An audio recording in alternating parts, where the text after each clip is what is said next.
Dan pemirsa, untuk membahas program magang nasional sebagai wadah pengalaman kerja bagi mahasiswa yang baru lulus, kita akan langsung membahasnya dengan Menteri Ketenagakerjaan Yasir Ly, dan Anda juga bisa berpartisipasi melalui nomor interaktif yang kami sertakan. Kita akan sapa Menteri Ketenagakerjaan. Pak Menteri, selamat pagi. Selamat pagi, apa kabar Mas Jose? Kabar baik Pak Menteri, terima kasih telah meluangkan waktu. Pak, kita ingin menindaklanjuti berkaitan dengan bagaimana nanti eksekusi teknis program ini setelah proses rekrutmen berlangsung. Ya, jadi prosesnya itu dimulai dari posting dari perusahaan-perusahaan. Jadi tadi seperti disampaikan sudah lebih dari 1.000 perusahaan, 1.132 di data saya. Mereka memposting dulu ya peluang-peluang lowongan magang. Kemudian dilanjutkan dengan calon peserta magang untuk bisa memilih maksimum 3 pilihan. Terserah ya mau di lokasi yang mana sesuai dengan tentu harapan kita program studi lulusannya. Kemudian proses yang ketiga adalah seleksi. Seleksi itu dilakukan oleh perusahaan. Jadi bukan Kementerian Ketenagakerjaan yang menseleksi, tapi adalah perusahaan. Kemudian kami akan umumkan dan insya Allah tanggal 20 Oktober batch pertama itu akan kita launching. Dan selama fase pemagangan nanti kita akan melakukan pengawasan, akan ada juga pelatihan-pelatihan yang kita inisiatif dari Kementerian Ketenagakerjaan. Begitu Mas Jose. Oke, Pak Menteri, lalu tadi berbicara soal target kapan sarjana baru ini bisa segera bekerja, dan yang tentu tidak kalah menarik ini sektor usaha bidang apa saja nih yang lowongannya disediakan oleh negara? Ya, jadi tidak hanya sarjana ya, jadi ada diploma juga. Jadi ini memang kita buka untuk lulusan perguruan tinggi. Pada batch pertama ini memang sangat tergantung dari kebutuhan dari perusahaan. Sudah selesai batch pertama, nanti kita akan evaluasi mana yang kemudian sektor yang masih kurang atau wilayah provinsi yang masih kurang. Nanti kita akan lengkapi di batch kedua. Jadi batch kedua, Mas Jose dan teman-teman semua, para pemirsa, jadi kita batch kedua kita bisa sampai 80.000 orang. Dan ini sudah diputuskan sesuai dengan arahan Pak Presiden tadi malam. Oke, Pak Menteri, salah satu juga diskusi yang menarik di sektor ketenagakerjaan ini adalah daya serap pekerjaan berdasarkan studi yang ditempuh oleh calon tenaga kerja tersebut di perguruan tinggi begitu ya. Apa yang menjadi pertimbangan Kemnaker ini tetap memprioritaskan mereka mendapatkan pekerjaan sesuai dengan latar belakang studi mereka? Ya, jadi sebenarnya kan program ini memang kalau bahasa kerennya itu kita sebut dengan school to work transition. Jadi bagaimana pemerintah hadir untuk memastikan para lulusan ini memiliki kompetensi yang nanti dengan magang ini mereka mendapatkan pengalaman kerja juga, dan kami yakin ya inilah yang akan menjadi salah satu kelebihan dari magang ini dan akan menjadi salah satu kelebihan bagi mereka yang ikut peserta magang ini nanti, Mas Yose. Oke, Pak Menteri, kita tahan terlebih dahulu karena kita juga membuka telepon interaktif bagi masyarakat. Kita akan coba untuk mendengar salah satu pandangan ini terlebih dahulu ya. Tersambung bersama kami pemirsa melalui sambungan telepon. Ada Bu Wati dari Jakarta. Selamat pagi Bu Wati. Selamat pagi Mas. Ya, Bu Wati, bagaimana? Baik, selamat pagi Bu Wati. Bagaimana Anda melihat program ini? Iya, saya sangat senang sekali ya, gembira ya melihat inisiatif pemerintah untuk mencari memecahkan banyaknya pengangguran ya yang belum bisa tetap karena tidak ada lapangan kerja baru, terutama dari private sector. Jadi ini saya rasa sangat diterima dan sangat dinantikan oleh para mahasiswa yang baru lulus. Cuma saya ingin usul yang pertama adalah jangan dipatasi hanya fresh grade yang tahun 2024 atau 2025 gitu, karena banyak sebetulnya anak-anak yang lulus setelah COVID ya, tahun 2002, 22, 23, 24 itu juga belum pada Baik. dapat kerjaan. Baik. Baik, terima kasih Bu Wati dari Jakarta. Tanggapan kita langsung coba untuk meminta tanggapan dari Pak Menteri. Ini Pak Menteri, tadi Bu Wati menyampaikan bahwa ketersediaan lapangan kerja dari private sector ini adalah salah satu yang juga menjadi concern. Tentunya kan keberlanjutan daripada program ini, apabila kita melihat mereka nantinya setelah melalui program ini juga langsung bisa diserap di tenaga kerja di sektor yang lebih real gitu. Bagaimana Menaker ini mempersiapkan bahwa mereka ketersediaan lapangan pekerjaan ini tetap ada setelah mereka mengikuti magang ini? Ya, jadi memang tujuan program magang ini adalah dalam konteks pengembangan kompetensi dan memberikan kepada peserta magang itu exposure ya atau gambaran terkait dengan dunia industri itu seperti apa. Tapi kami yakin bahwa perusahaan juga mendapatkan benefit dari mereka yang peserta magang ini, dan ketika nanti dalam 6 bulan terjadi interaksi, saya sangat yakin bahwa perusahaan akan mendapatkan calon-calon kandidat gitu ya, yang memang menurut mereka yang sudah kenal dengan perusahaannya, mereka juga sudah kenal baik, dan inilah tentu harapan kami, walaupun ini bukan tujuan utama dari program ini, ya mereka kemudian nanti menjadi kandidat kuat untuk diterima di perusahaan ketika memang lowongan kerja untuk posisi yang lebih permanen itu ada. Tapi Mas Jose, saya ingin sampaikan juga Bu Wati, ini baru salah satu program ya yang dilakukan oleh Kementerian Ketenagakerjaan. Saya juga ingin sampaikan bahwa di aplikasi Siap Kerja Kementerian Ketenagakerjaan, kita juga selain memegang hub, kita juga memiliki karir hub sebenarnya. Oke. Jadi di aplikasi karir hub inilah kami mencoba mengintegrasikan, mengumpulkan semua peluang-peluang lowongan kerja ya yang ada, dan kita juga sekarang mencoba mengintegrasikan dengan job portal dari swasta. Saat ini sebenarnya sudah ada sekian ya, hampir 100.000 ya, hampir 200.000 lowongan ya, dan kita ketika nanti integrasi kita yakin itu bisa sampai 1 juta lowongan pekerjaan. Jadi magang ini bukan satu-satunya gitu ya. Jadi bagi adik-adik juga silahkan melihat kita punya platform Career Hub ya, coba lihat mungkin ada ya lowongan-lowongan yang kemudian sesuai dengan harapan mulai dari posisi, lokasi dan seterusnya. Tentu ketika lowongan pekerjaan ini ada, lebih prioritas tentunya, dan ini bisa dimanfaatkan buat adik-adik semua. Seperti itu Mas Jose. Bu Wati, terima kasih atas pertanyaannya Bu. Ya, artinya bahwa Menteri Ketenagakerjaan beserta juga dengan jajaran ini coba proaktif begitu Pak ya, menyediakan lapangan pekerjaan. Dan Pak Menteri, ini ada antusiasme dari masyarakat nih karena topiknya sangat menarik untuk dibahas. Ini ada penelpon selanjutnya, ini ada Pak Deli dari Jambi. Pak Deli, selamat pagi, bagaimana dengan tanggapan Anda? Baik. Silakan Pak. Ya, terima kasih Mas. Terima kasih Pak Menteri sudah meluangkan waktu juga. Saya Deli Pak dari Jambi. Ya, yang pertama atas nama buruh, saya kebetulan anak TV Serika juga. Terima kasih untuk program yang sangat bagus ini. Cuma ada beberapa saran Pak. Yang pertama itu saya sering menangani dulu waktu masih aktif kerja itu masalah pemagangan ini. Ini sering dieksploitasi oleh oknum-oknum di perusahaan.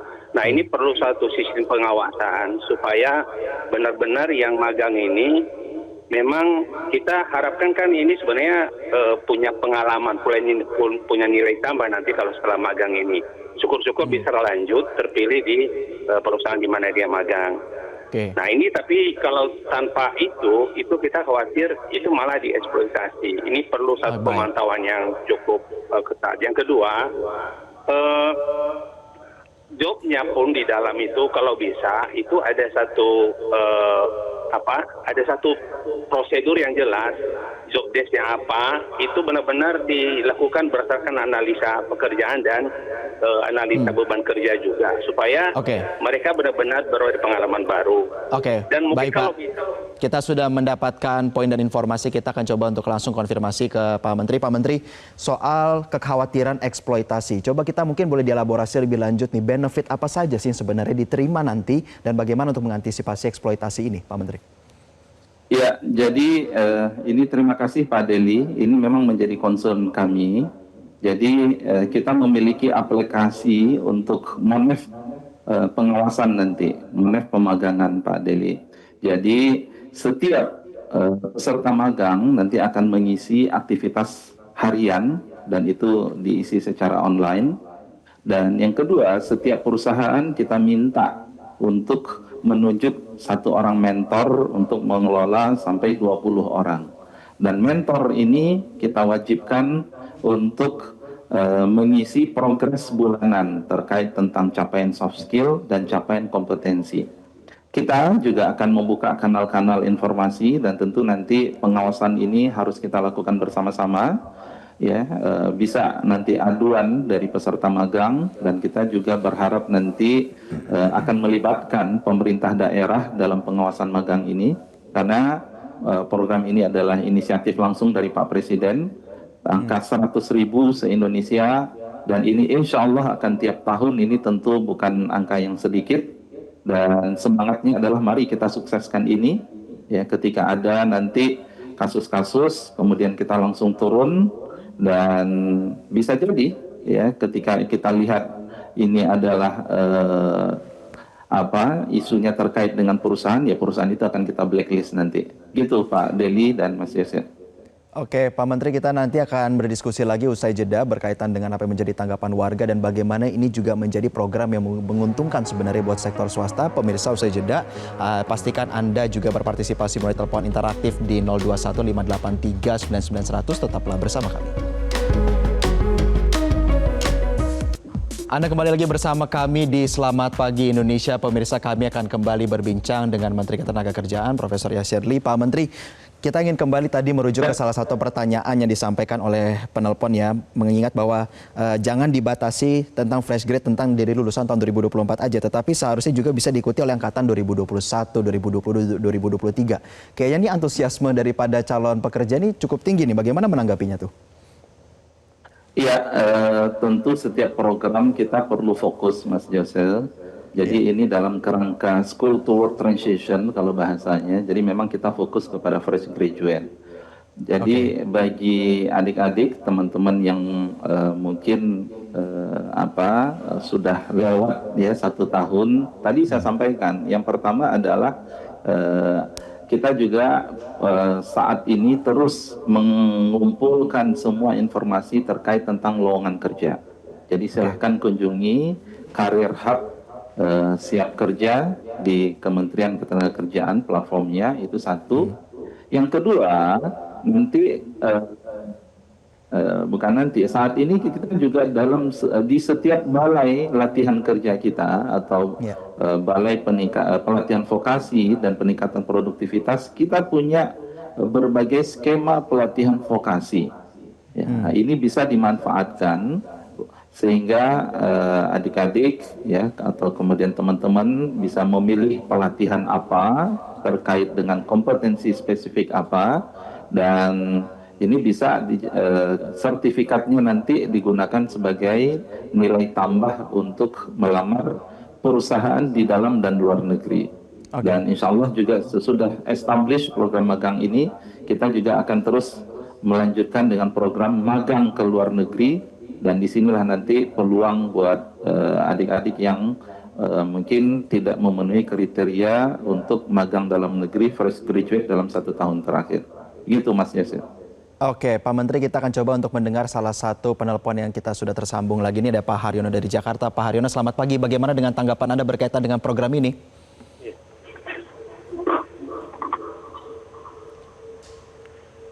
Selamat pagi, Pak Haryono. Halo. Ya. Selamat pagi. Silakan Pak dengan tanggapan Anda berkaitan dengan program ini, Pak. Ya, selamat pagi Pak Menteri nih, Pak Menaker. Yang pertama Pak Menaker, ya jurusan-jurusan spesifik ini kan banyak seperti teknik perminyakan, geologi tambang, teknik kimia, teknik fisika, ya. Kemudian sama teknik metalurgi dan teknik industri ya, seperti Pak Menaker ini kan jurusan teknik industri harusnya bisa ngeplot jurusan-jurusan spesifik ya, yang saya sebutkan tadi itu. Oke. Harusnya datangnya di perusahaan minyak gitu ya. Oke. Nah, jadi yang kalau yang ekonomi mungkin di sektor keuangan, di lembaga keuangan non bank gitu atau di bank gitu. Kalau yang hukum mungkin di BPHN atau di kementerian yang terkait dengan hukum gitu. Oke. Jadi jurusan spesifik ini banyak juga yang mereka magangnya di luar negeri gitu, seperti Houston, Texas, kemudian sama di Qatar gitu ya, di Oke. Emirat gitu.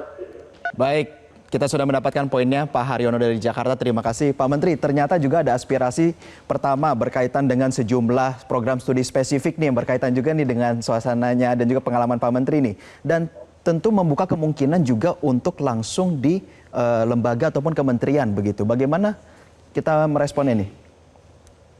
Ya, jadi memang makasih Pak Haryono.